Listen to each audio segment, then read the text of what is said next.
topik tentang motor listrik. Dan sebelum kita masuk pada inti dari materi kita, di sini saya akan perkenalkan diri. Perkenalkan, nama lengkap saya Expander Bulu, NIM 20 60 25 07. Saya dari Prodi D2 Teologi semester 1, dan tujuan untuk pembuatan video ini untuk memenuhi tugas UAS mata kuliah keterampilan komputer. Dan kita akan masuk pada inti dari materi kita saat ini. Motor listrik bekerja dengan prinsip yang tidak terlihat seperti iman. Motor listrik bergerak karena arus listrik dan medan magnet yang tidak terlihat oleh mata. Kita hanya melihat hasilnya: kipas berputar, mesin berjalan, pintu otomatis terbuka. Demikian juga iman.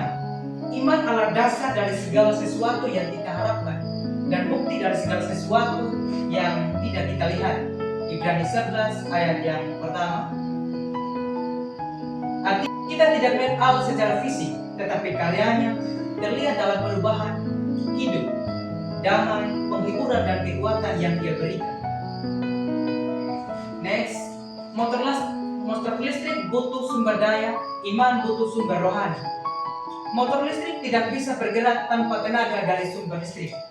Begitu juga iman, tanpa hubungan dengan sumber utama yaitu Tuhan, iman akan lemah, kosong atau mati.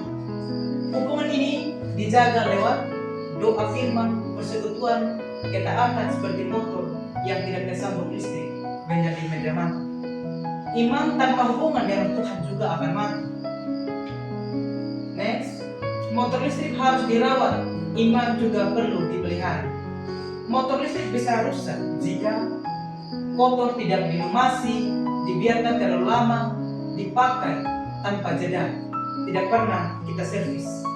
Iman juga begitu, rusak jika kita biarkan tanpa firman dipenuhi kepahitan, tidak pernah diperiksa melalui introspeksi, tidak diuji lewat tindakan nyata.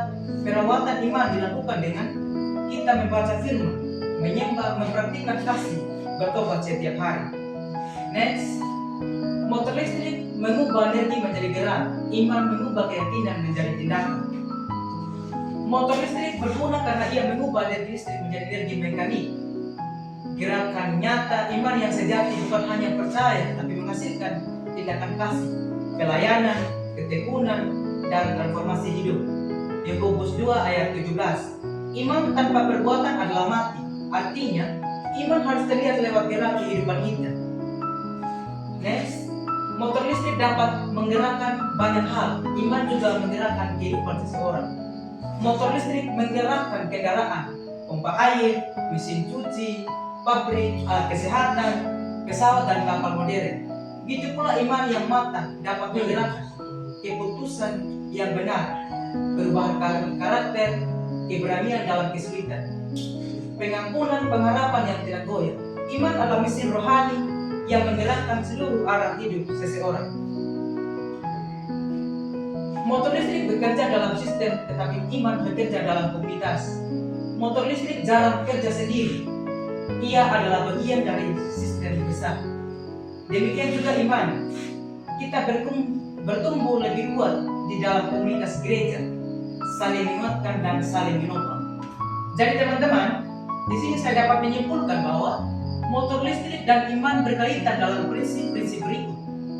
Motor listrik bekerja oleh energi tak terlihat. Begitu juga dengan iman, bersandar pada Allah tak terlihat. Listrik butuh sumber, demikian juga iman butuh Tuhan. Dalam kehidupan kita sehari-hari, ketika kita bepergian, kita membutuhkan. Artinya dalam kehidupan kita sehari-hari, tanpa Tuhan dan tanpa iman, pada hakikatnya adalah mati. Artinya bahwa motor listrik dapat mengurangi BBM, bebas polusi, ramah lingkungan. Begitu juga dengan kehidupan kita. Kita juga membutuhkan Tuhan, dan kita juga harus mengimani Tuhan. Karena iman tanpa perbuatan pada hakikatnya adalah mati. Sekian dari saya. Shalom.